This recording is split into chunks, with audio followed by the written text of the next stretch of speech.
মুসলিমপুর গ্রামের পাশে আছে একটি পুরনো কবরস্থান, যেটাকে সবাই বলে নূরশাহী দরগা। দিনের বেলায় জায়গাটা শান্ত, কিন্তু রাত নামলেই যেন অদ্ভুত একটা চাপা গন্ধ ছড়িয়ে পড়ে। গ্রামবাসীরা বলে সেখানে এক জিন বাস করে, যাকে তারা নূরের জিন নামে চেনে। জিনটি নাকি মানুষের সামনে খুব কমই আসে, কিন্তু যার সামনে আসে সে নাকি আর আগের মতো থাকে না। এক রাতে আজিম নামের এক যুবক দেরিতে নামাজ পড়ে বাড়ি ফিরছিল। দরগার পাশ দিয়ে যাওয়ার সময় হাওয়া কেমন যেন শীতল হয়ে উঠল।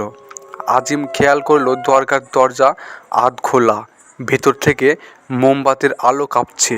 কৌতূহলবশত সে ভিতরে ঢোকার পরই তার গায়ে কাঁটা দিয়ে উঠল।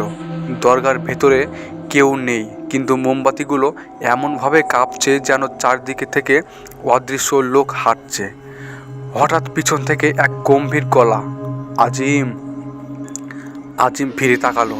সেখানে দাঁড়িয়ে আছে এক লম্বা ছায়া, মানুষের মতো কিন্তু পা নেই, মাটি থেকে ভেসে আছে, চোখ দুটো জ্বলছে আগুনের মতো।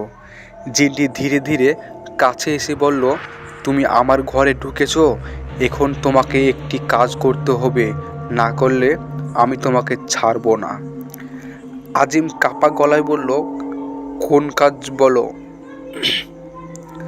জিনটি এক অদ্ভুত হাসি দিল, আমি তোমাকে 3 রাত দেখব, তুমি কাউকে আমার কথা বলবে না, যদি বলো তুমি আমার হয়ে যাবে। 3 রাত ধরে আজিম ঘুমাতে পারল না।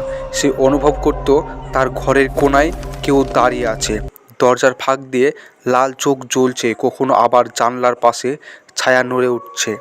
3য় রাতের শেষে আজিম ভয়ে ভেঙে পড়ল। সে গ্রামের লোকদের সব বলে দিল। সবাই তাকে দোষ দিল, জিনের কথা কেউ মুখে আনতে নেই। কিন্তু তখন অনেক দেরি হয়ে গেছে। সেই রাতেই আজিমের ঘর থেকে একটা বাচ্চার কান্নার শব্দ শোনা গেল। গ্রামের লোকেরা দৌড়ে এলো, কিন্তু দরজা ভেতর থেকে বন্ধ। ভাঙার পর দেখা গেল ঘর খালি, বিছানার উপর শুধু কালো ধোয়া আর পোড়া মোমের গন্ধ। আজিমকে আর কখনো খুঁজে পাওয়া যায়নি।